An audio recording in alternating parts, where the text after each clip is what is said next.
네, 안녕하십니까 여러분. 통신시장에 거대한 변화를 몰고 올 매기가 나타났습니다. 바로 스페이스X 이야기인데요. 네, 이 스페이스X의 이야기 바로 들어가 보도록 하겠습니다.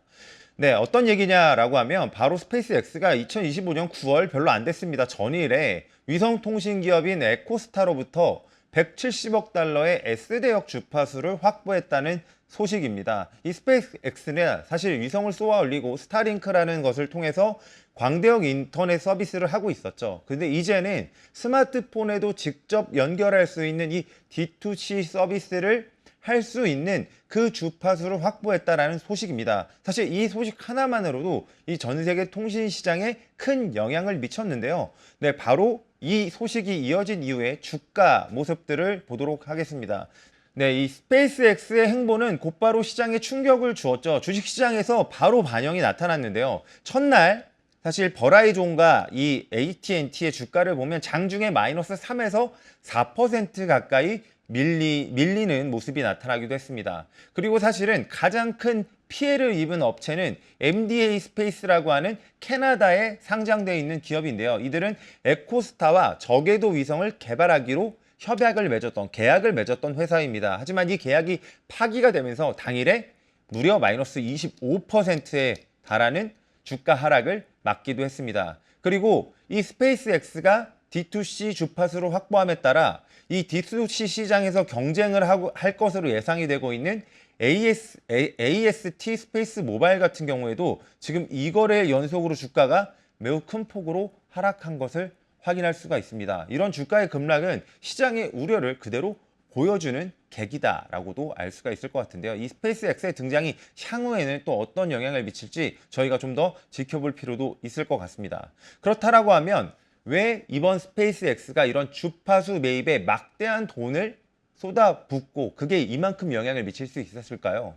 예, 주파수가 매우 한정적인 자원이기 때문입니다. 사실 주파수는 공기처럼 무한하지 않고요. 정부가 관리하고 할당하는 자원으로 볼 수 있습니다. 네, 지금 제가 보여드리는 자료는 2018년에 저희가 5G 관련된 이동통신 주파수 경매에 대한 내용입니다. 네, 저도 사실 이때의 기억이 어렴풋이 나는데요. 저희가 이 주파수 경매를 통해서 이제 4G에서 5G망을 구축하겠다라고 했던 상황입니다. 당시에 SKT, KT, LG U+ 같은 새 통신사는 3.5GHz하고 28GHz 대역을 확보하기 위해서 무려 나온 숫자가 보이시죠? 3조 6천억 가량의 천문학적인 금액을 쏟아부었습니다.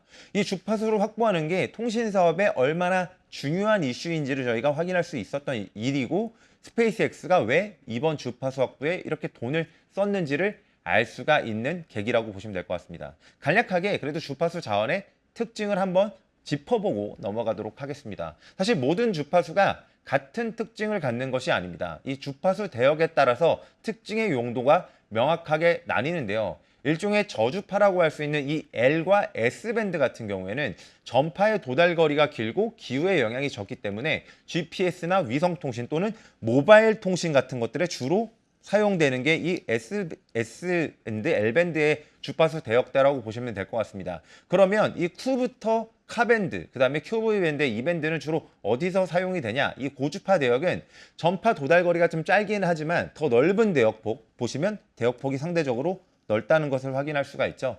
이 대역폭을 활용해서 5G나 6G 같은 초고속 위성 인터넷에 활용이 됩니다. 실제 스페이스X가 브로드밴드 서비스를 통해서는 이 대역대의 주파수를 활용을 하고 있다라고 보시면 될 것 같습니다. 하지만 이번에 이 S밴드 대역대의 주파수를 확보했기 때문에 스페이스X는 D2C 서비스에 직접적으로 사업을 할 수 있는 환경이 만들어지게 됐다는 점에 주목을 해봐야 될 것 같습니다. 네, 아까 저희가 잠시 주식시장의 변동성을 봤던 것처럼 이 스페이스X가 D2C 시장에 직접 진출하겠다라는 우려가 불거진 이후에 모든 통신망이 스페이스X로 대체되는 게 아닐까라는 우려를 가지고 있습니다. 하지만 저희는 그렇게 생각하지는 않습니다.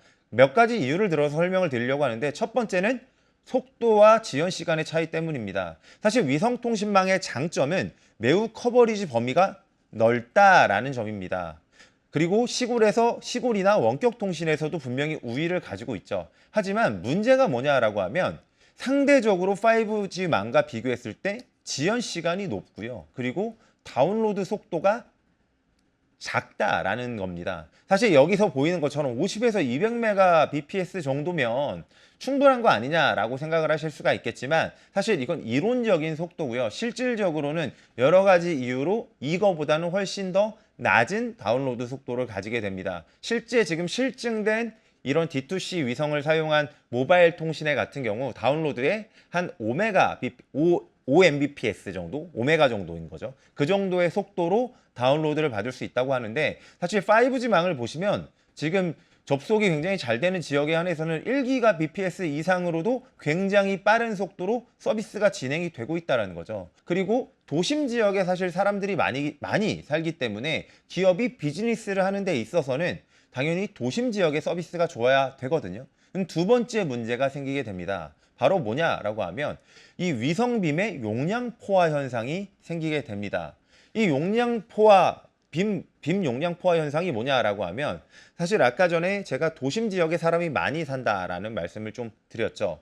근데 도심지에 사람이 많이 살기 때문에 그 위성을 사용하는 사람이 늘어날 수밖에 없습니다. 그렇게 되면 위성당 커버리지 할 수 있는 용량이 정해져 있거든요. 그 용량이 어떤 원인으로 정해져 있는지를 제가 4가지로 찾아봤습니다. 첫 번째는 스펙트럼의 한계가 있고요. 두 번째는 전력의 제한이 있습니다. 세 번째는 간섭의 문제가 있고 네 번째는 지휘력 요인이라고 볼 수 있는데 이 스펙트럼의 한계는 사실은 각 빔에 할당된 주파수의 폭이 있습니다. 이번에 스페이스X가 확보한 주파수의 폭은 대략 50MHz 정도 되거든요. 이거를 이론적인 최대 데이터 용량이 정해져 있습니다. 그렇기 때문에 이걸 넘어서는 용량의 속도를 구축하지를 못하고요. 그리고 위성 같은 경우에는 사실 태양 전지를 통해서 에너지를 확보를 하거든요. 예를 들어서 안테나에서 위성 이제 이 주파수 대역대에 이제 통신을 할 때, 송수신을 할 때 사실은 출력이 강해야 조금 더 좋은 품질로 송수신을 할 수가 있습니다. 하지만 위성 같은 경우에는 태양 전지를 활용해서 전력을 얻기 때문에 이 송수신 품질이 상대적으로 떨어질 수밖에 없다라는 거죠. 그리고 사용자가 많아지면 간섭 문제도 말씀을 드려야 되는데 사용자가 많아지면 많아질수록 이 옆 빔 사이에 신호 간섭이 생기기 때문에 이런 문제를 위성망은 아직까지 온전히 해결을 못했다라는 거죠. 그렇기 때문에 아직까지 위성망 같은 경우에는 약간의 문제를 가지고 있다라는 부분이고요. 효율성에 대한 문제도 지적을 해야 될 것 같습니다. 이번에 스페이스X가 왜 새로운 주파수를 할당받지 않고 기존 주파수를 매입했을까요? 그 이유는 바로 이 비효율적인 할당 절차 때문입니다. 아까 제가 잠시 주파수가 한정적인 자원이다라는 부분을 말씀드리기도 했고 실제로 새로운 주파수를 받기 위해서는 저 국제통신연합이라고 하는 ITU의 매우 복잡하고 지난한 조정 과정을 거쳐야 합니다. 사전 공지, 즉 API 같은 것들을 제출하는 것을 시작해서 이해관계가 얽혀있는 다른 국가와 사업자와의 조정 같은 것들을 요청을 해야 되고요. 이 수년이 걸리는 협상 및 합의, 그리고 최종 등록까지 엄청난 시간과 노력이 포함이 된다는 거죠. 지금도 여기 보다시피 이 ITU의 과정이 끝났다고 해서 마무리가 되는 것이 아니고요. 이제 여기는 지금 한국의 국내 과정이라고 포함이 되어 있지만 스페이스X가 다른 국가에서 비즈니스를 하기 위해서는 우리나라에서 하려면 우리나라의 방송통신위원회의 승인을 받아야 되고요. 미국 같은 경우에는 FCC 등의 승인을 받아야 된다라는 거죠. 그리고 제가 잠깐 이 간섭 때문에 사실은 어느 정도 코디네이팅이라고 하는 이 조정 과정을 거쳐야 된다라고 말씀을 드렸는데 이 부분에서 시간이 사실 길게는 4년 정도까지도 걸리게 된다라는 점이죠. 이 내용 같은 경우에는 저희가 왜 이 조정 구간을 갖느냐라고 하면 스페이스X가 어떤 특정 주파수를 사용하게 될 때 이미 기존의 그 주파수와 유사한 대역대를 사용하고 있는 주파수와 간섭 효과가 발생을 할 수가 있습니다. 그렇게 되면 이 간섭 효과를 최소화할 수 있도록 각 기업이나 국가에서 이거를 조정하는 과정을 겪는 거거든요. 하지만 이러한 종합적인 절차를 겪으려고 하면 사실 굉장히 시간이 많이 지난다라는 거죠. 그렇기 때문에 스페이스는 이 모든 과정을 건너뛰고 이미 허가된 주파수를 인수함으로써 시장 진입 단계에서 시간을 단축하는 계획을 썼지만 여전히 이 조정 단계는 추가적으로 거쳐야 된다는 점을 명확하게 말씀을 좀 드리고 싶습니다. 그렇기 때문에 저희는 이 스페이스X가 사실은 이 D2C 주파수를 확보했다고 하더라도 단독으로 이 통신 서비스를 낼 가능성보다는 기존의 통신, 지상통신망 하고 있는 통신 기업들과 협약을 할 가능성이 높다라고 생각이 됩니다. 그 이유 중에 또 다른 이유, 마지막 이유를 말씀드리려고 하는데요. 사실 미국과 같은 통신 선진국에서도 여전히 데드존이라고 불리는 지역이 굉장히 많습니다. 데드존이 뭐냐라고 하면 그냥 핸드폰 잘 터지지 않는 지역이다라고 보시면 될 것 같습니다. 지금 보시면 빨간색으로 이 수치가 높은 지역들이 사실은 통신이 잘 작동하지 않는 지역인데요. 하와이나 메인, 버몬트 같은 주에서는 통신 불량에 대한 불만이 다른 주보다 약 49% 이상 높고요. 하와이 같은 경우에는 인구 100만 명당 282건의 불만이 접수될 정도로 모바일 통신의 수준이 낮다라는 것들을 볼 수가 있는 거죠. 하지만 이런 지역들이 왜 낮을까요? 낮은 이유는 사실은 이런 지역은 땅덩이는 넓은데 사실은 인구 밀집도가 낮기 때문입니다. 이런 시장에서는 지상망 사업자가 통신 기지국을 설치하는데 가성비가 안 나온다는 거죠. 하지만 이런 데서 장점을 보이는 게 어떤 거냐라고 하면 바로 위성통신이 이런 부분에서 장점이 될 수가 있습니다. 네, 바로 이 지점이 스페이스X가 파고든 시장이다라고 볼 수 있을 것 같습니다. 2024년 1월에 이 D2C 기능을 탑재한 첫 스타링크 위성이 발사될 당시만 하더라도 미국 육지에는 20% 이상, 지구 전체에는 90%가 지상 서비스의 미커버리지 지역이었거든요. 현재 스페이스X가 600개 이상의 이 D2C 위성을 배치를 한 상황이고요. 600만 명 이상의 사용자를 연결했고, 그리고 현재 8,000개 가까이 올라가 있는 기존의 스타링크 위성과 연동을 해서 전 세계의 커버리지를 제공을 하고 있습니다. 이는 통신 소외 지역을 없애는데 굉장히 혁신적인 성과를 얻은 부분인데요. 그렇다라고 하면 이런 넓은 통신 커버리지를 가지고 있는 이 스페이스X와 지상망과 주로 인구 밀집 지역의 고퀄리티의 통신망을 갖고 있는 지상망 사업자가 사실은 경쟁을 하는 것보단 둘이 합종 연행을 하는 것이 훨씬 더 장기적으로 좋은 비즈니스 환경을 만들 수 있을 것이다 라고 저희는 좀 추정을 하고 있습니다. 그렇기 때문에 이번 이 스페이스X의 주파수 할당에 대한 이슈는 시장의 우려보다는 오히려 각 기업들의 합종 연행을 더 빠르게 만들 이벤트라고 개인적으로 생각을 하고 있습니다.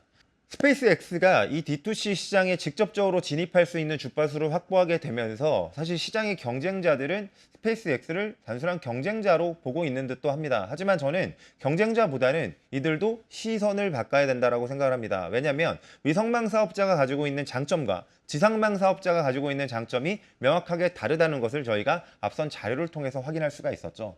네, 그렇듯이 향후에는, 그리고 이미 스페이스X는 미국의 T모바일, 그 다음에 호주의 옵투스, 일본의 KDDI와 같은 다수의 글로벌 통신사와 협약을 하고 있습니다. 저는 앞으로 이러한 이슈들로 인해서 이 협약이 조금 더 빨라질 거다라고 생각을 하고 있습니다. 오히려 지상망 사업자 입장에서는 이들을 경쟁자로 보는 것보단 협력 혹은 보완제라는 개념으로 보고 빠르게 스페이스X와 손을 잡는 것이 더욱더 필요한 일이다라고 생각을 하고 있습니다. 그리고 결국에 위성망과 지상망의 결합이 필수가 되는 6G 시대에서는 6G 시대의 인프라를 구축하기 위해서는 이 통신 사업자 간의 빠른 합종 연행을 통해서 경쟁력을 확보하는 것이 오히려 핵심 과제가 되지 않을까라고 생각합니다. 네, 제가 오늘 준비한 내용은 여기까지고요. 다음에도 또 유익한 내용으로 찾아뵙도록 하겠습니다.